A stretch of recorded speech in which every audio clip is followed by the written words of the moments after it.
ശുചിത്വ കേരളം സുന്ദര Keralam green Kerala express നിങ്ങൾക്കായി അവതരിപ്പിക്കുന്നത് ശുചിത്വ മിഷൻ. എന്റെ കേരളം മാലിന്യമുക്തം.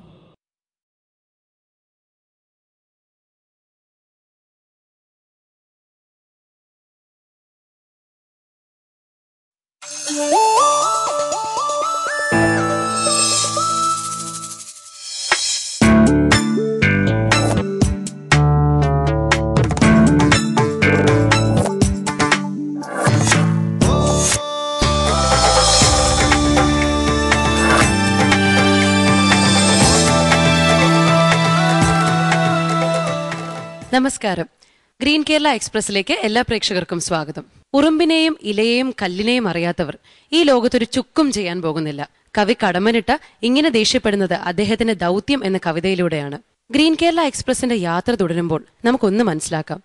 ഓരോ നാടും തങ്ങളുടെ സുസ്ഥിര വികസനത്തിന്റെ അധ്യായങ്ങൾ എഴുതി പൂർത്തിയാക്കുന്നത് തദ്ദേശീയമായ വിഭവങ്ങളും സാധ്യതകളും പരമാവധി ഉപയോഗിച്ചുകൊണ്ടാണ്. ഇന്നത്തെ അധ്യായമോട് ആരംഭിക്കുകയാണ്.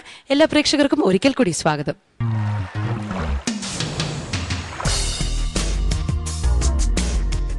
നമ്മോടൊപ്പം നമ്മുടെ judges doctor K P Kannan, doctor Vineetha Menon, doctor RVG Menon, Shrimati Nirmala Sanu George, കൂടാതെ ഇന്ന് അതിഥിയായി നമ്മോടൊപ്പം നമ്മുടെ പ്രിയതാരം ശ്രീമതി കൽപ്പനയും. നെടുമ്പാശ്ശേരി വിമാനത്താവളത്തിന്റെ റൺവേയുടെ അടിയിൽ പണ്ടൊരു തോടുണ്ടായിരുന്നു. മാനത്ത് കണ്ണിയും എഴുത്തച്ഛൻ പ്രാണിയുമൊക്കെ നീന്തി കളിച്ചിരുന്ന ഒരു തോട്. എന്നാൽ ഇന്നതില്ല.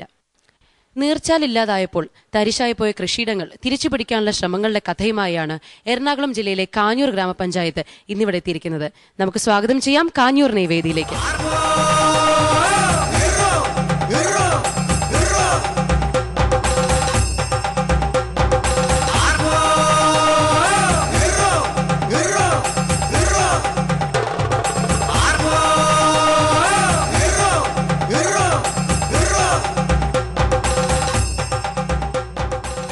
കാഞ്ഞൂരിൽ നിന്നും ഇന്ന് നമ്മോടൊപ്പമുള്ളത് panchayat president Shri K Ponnappan, vice president Shrimati Sindhu Thaliyan, വികസനകാര്യ standing committee chairperson Shrimati Chandramathi Rajan, member Shri MG Gopinathan, member Shri MP Lonappan. നമ്മുടെ ഈ പഞ്ചായത്ത് പ്രസിഡന്റ് എനിക്ക് ആദ്യം തന്നെ ചോദിക്കേണ്ട ഒരു കാര്യം, ഈ സ്ത്രീകളോട് വയസ്സ് ചോദിച്ചൂടാന്ന് പറയും. പ്രസിഡന്റിന്റെ വയസ്സ് എത്ര? 80. പിന്നെ മറ്റൊരു കാര്യം പറഞ്ഞ് നിങ്ങൾ ശരിക്കും ഞെട്ടിപ്പോട്ടോ. ഈ 80 വയസ്സിലും ഇദ്ദേഹം കേരളോത്സവത്തിന് അവിടെ തെങ്ങിന്റെ മുകളിൽ കയറിയിട്ടുണ്ട്.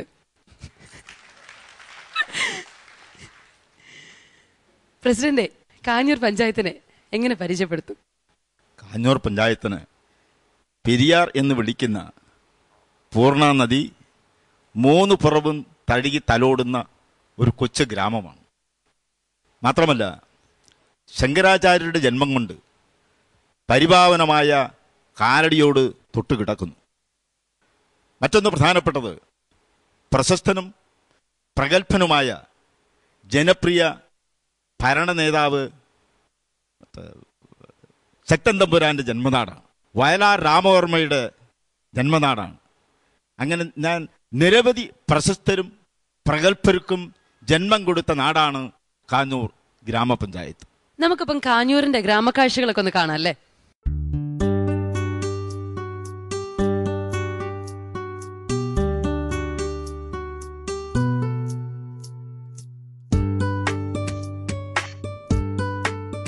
ഇത് പൂർണ്ണ നദി. കാലങ്ങൾക്ക് മുമ്പ് പൂർണ്ണയായി അറിയപ്പെട്ട ഇവൾ പിന്നീട് എപ്പോഴോ കാലാന്തരത്തിൽ ചൂർണിയായും പിന്നെപ്പോഴോ പെരിയാറായും അറിയപ്പെട്ടു. എന്താണെങ്കിലും കാഞ്ഞൂർ ഗ്രാമപഞ്ചായത്തിനെ കുറിച്ച് പറയുമ്പോഴേക്കും ഇവൾ കാഞ്ഞൂരിനെ വലം വച്ചാണ് ഒഴുകുന്നത്. 3 വശവും ഈ നദിയാൽ ചുറ്റപ്പെട്ട, പെരിയാറിനാൽ ചുറ്റപ്പെട്ട 14 ചതുരശ്ര കിലോമീറ്റർ മാത്രം വിസ്തീർണമുള്ള 20,000-ന് താഴെ ജനസംഖ്യയുള്ള ഒരു കുഞ്ഞു ഗ്രാമപഞ്ചായത്താണ് ഈ കാഞ്ഞൂർ ഗ്രാമപഞ്ചായത്ത്. കാഞ്ഞൂർ ഗ്രാമപഞ്ചായത്തിനെ കുറിച്ച് പറയുമ്പോഴേക്കും 85% ജനങ്ങളുടെ ഉപജീവന മാർഗം കൃഷിയാണ്. കൃഷി ഉപജീവന മാർഗം ആയതുകൊണ്ട് തന്നെ പൂർണ്ണാവധി കൃഷിയിൽ വഹിക്കുന്ന സ്ഥാനം ചെറുതല്ല. ഒരു കാലത്ത് ശക്തൻ തമ്പുരാന്റെ വേനൽക്കാല വസതിയായിരുന്നു ഈ കാഞ്ഞൂർ. മാത്രമല്ല കാഞ്ഞൂർ പള്ളിയും ഈ ഗ്രാമത്തിന്റെ പ്രത്യേകതയാണ്. അപ്പോൾ ഇനി ഗ്രാമക്കാഴ്ചകളിലൂടെ. കേരളത്തിലെ നദികൾക്ക് ചരിത്രത്തെ രൂപപ്പെടുത്തിയെടുക്കുന്നതിൽ നിർണായകമായ പങ്കുണ്ട്. പെരിയാറിനോട് ചേർന്ന് കിടക്കുന്ന കാവുകളാൽ നിബിഡമായിരുന്ന ഈ നാടിനുമുണ്ട് പഴമയും സാംസ്കാരിക പൈതൃകവും കാത്തു സൂക്ഷിച്ച ഒരു ചരിത്രം. കാഞ്ഞൂരിന്റെ ചരിത്ര താളുകളിൽ നിറഞ്ഞു നിൽക്കുന്ന ഒന്നാണ് കാഞ്ഞൂർ പള്ളി.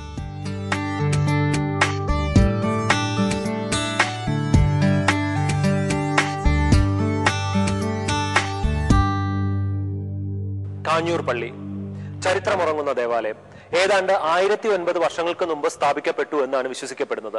ഈ ദേവാലയത്തിനെ കുറിച്ച് പറയുമ്പോൾ ശിലാലിഖിതങ്ങളാലും ചുമർചിത്രങ്ങളാലും അലങ്കരിക്കപ്പെട്ടതാണ് ഈ പള്ളിയുടെ ഉൾവശം. മാത്രമല്ല, ശക്തൻ തമ്പുരാനുമായി ഒരു കഥയും ഐതിഹ്യവും ഈ പള്ളിയോടനുബന്ധിച്ചുണ്ട് താനും. ശക്തൻ തമ്പുരാന്റെ ഒഴിവുകാല വസതിയായിരുന്നു അത്രേ കാഞ്ഞൂർ ഒരു കാലത്ത്.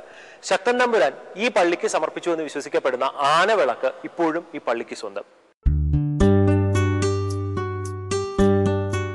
പ്രകൃതിയുടെ കരവിരുതിൽ വിരിഞ്ഞ പ്രശാന്ത സുന്ദരമായ ഈ ഗ്രാമം ചരിത്രത്തിന്റെ താളുകളിൽ മായാതെ നിൽക്കുന്നത് അതിന്റെ സൗന്ദര്യം ഒന്നുകൊണ്ട് മാത്രമല്ല, മറിച്ച് നൂറ്റാണ്ടുകളുടെ പഴമയും പൈതൃകവും കാത്തു സൂക്ഷിച്ചതുകൊണ്ടുകൂടിയാണ്. കാഞ്ഞൂരിന്റെ പ്രധാനപ്പെട്ട വികസന പദ്ധതികൾ എന്തൊക്കെയാ? പ്രധാനമായും ഞങ്ങൾ ഊന്നൽ കൊടുക്കുന്നത് കാർഷിക മേഖലയ്ക്കാണ് എന്ന് പറയുമ്പോൾ തന്നെ തൊട്ട് മറ്റെല്ലാ മേഖലകളെയും ഉയർത്തിക്കൊണ്ടുവരുന്ന കാര്യത്തിൽ ഞങ്ങൾ പ്രതിജ്ഞാബദ്ധരാണ്. നമുക്കപ്പം ഇവരുടെ കാർഷിക വികസന പദ്ധതികളിലെ ദൃശ്യങ്ങളൊക്കെ ഒന്ന് കാണാല്ലേ?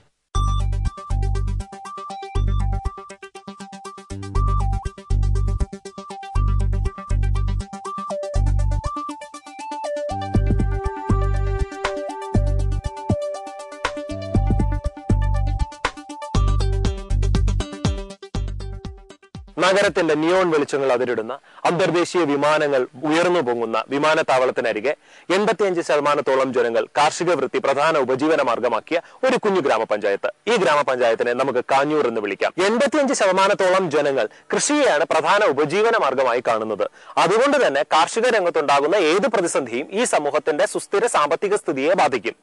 ഈ സാഹചര്യത്തിലാണ് സുസ്ഥിരമല്ലാത്ത സാമ്പത്തിക സ്രോതസ്സുകളെ പ്രധാന ഉപജീവന മാർഗമാക്കാൻ ഒരു ജനത ഇറങ്ങി പുറപ്പെട്ടപ്പോഴേക്കും കൃഷിയിലേക്ക് ഇവരെ തിരിച്ചു കൊണ്ടുവരിക എന്ന സദുദ്ദേശവുമായി പഞ്ചായത്ത് കാർഷിക പദ്ധതികളുമായി ഇവർക്ക് മുന്നിലേക്ക് എത്തിയത്. ഈ പ്രവർത്തനങ്ങൾക്ക് ആദ്യപടിയെന്നോണം പഞ്ചായത്ത് ചെയ്തത് ഇവിടുത്തെ 6ഓളം പാടശേഖര സമിതികളെ പുനരുജ്ജീവിപ്പിക്കുക എന്നതായിരുന്നു. ഇവരുടെ സഹായത്തോടെ കർഷകർക്ക് ഒരു കാർഷിക അവബോധന ക്ലാസ് നൽകുകയും ചെയ്തു.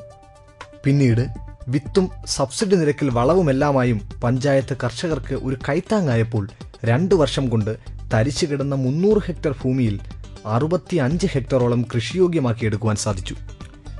എന്താണെങ്കിലും ഈ ഗ്രാമപഞ്ചായത്തിനെ കുറിച്ച് പറയുമ്പോഴേക്കും യുവജനങ്ങളെ മാത്രമല്ല, റിട്ടയേർഡ് ഉദ്യോഗസ്ഥരെ, ഇപ്പൊ എന്താണെങ്കിലും നമ്മുടെ കൂടെയുള്ള കൃഷ്ണൻകുട്ടി ചേട്ടൻ 15 വർഷം എയർഫോഴ്സിൽ ഉണ്ടായിരുന്നു. അത് കഴിഞ്ഞിട്ട് ESIയിൽ ഓഫീസറായിരുന്നു. ഇങ്ങനെയുള്ള സമൂഹത്തിന്റെ വിവിധ തുറകളിൽ പ്രവർത്തിക്കുന്നവരെ കൃഷിയിലേക്ക് തിരിച്ചു കൊണ്ടുവരാൻ ഈ പഞ്ചായത്തിന് കഴിഞ്ഞിട്ടുണ്ട്. ഞങ്ങൾ വരുന്ന സമയത്ത് ഭൂരിഭാഗം പേരും കൃഷി ചെയ്യാതെ കിടക്കുകയായിരുന്നു. ഈ സ്ഥലം കൃഷി ചെയ്യാൻ തുടങ്ങിയതിൻ്റെ പ്രധാന കാര്യം ഈ തരിശുഭൂമിക്കുള്ള നമ്മളുടെ സഹായങ്ങൾ പഞ്ചായത്തിൽ നിന്ന്, പിന്നെ വളം സബ്സിഡി ആയിട്ട് തരുന്നുണ്ട്. പിന്നെ അവർ മോട്ടിവേറ്റ് ചെയ്തിട്ടുണ്ട് ശരിക്കും, പഞ്ചായത്തിൽ നിന്നുള്ള പ്രസിഡൻറ്റും അതിൻ്റെ ഭാരവാഹികളും എല്ലാം. അങ്ങനെയാണ് ഞങ്ങൾ ഇതിലേക്ക് വന്നത്. 3 കൊല്ലം കൃഷി ചെയ്യാതെ കിടന്ന ഭൂമികൾക്ക് 5000 രൂപ ഹെക്ടറിന് തരുന്നുണ്ട്. പിന്നെ വളം NPK വളങ്ങളിൽ 50% സബ്സിഡി കിട്ടുന്നുണ്ട്.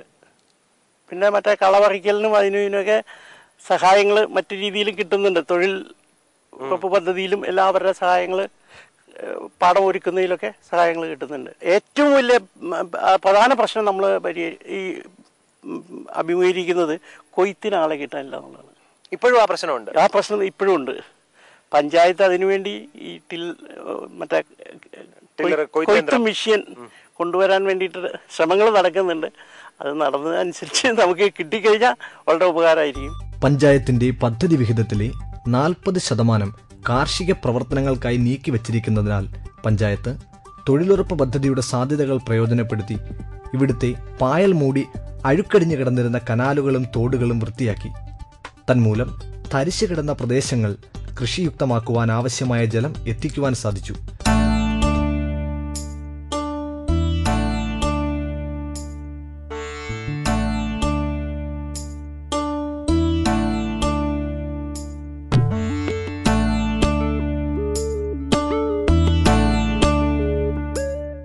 എന്നാൽ കേരളത്തിലെ തന്നെ ഏറ്റവും നല്ല ജലസേചന പദ്ധതികളുള്ള പഞ്ചായത്തിന്റെ ഈ അവകാശവാദത്തിന് ഒരു മറുപുറവുമുണ്ട്.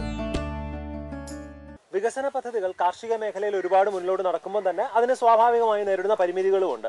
ശരിക്കും ഇവിടെ കാർഷിക മേഖലയിൽ നേരിടുന്ന എന്ത് പരിമിതികളാണുള്ളത്? അതിന് നമുക്ക് എന്ത് സൊല്യൂഷനാണ് നമുക്ക് പറയാൻ പറ്റുന്നത്? ഞങ്ങൾക്ക് നിലവിൽ ഇപ്പോൾ നമ്മുടെ കിടക്കുന്ന പാടശേഖരത്തിന് തോടുകളില്ല, അതിന് റോഡുകൾ സൗകര്യങ്ങൾ കുറവ്.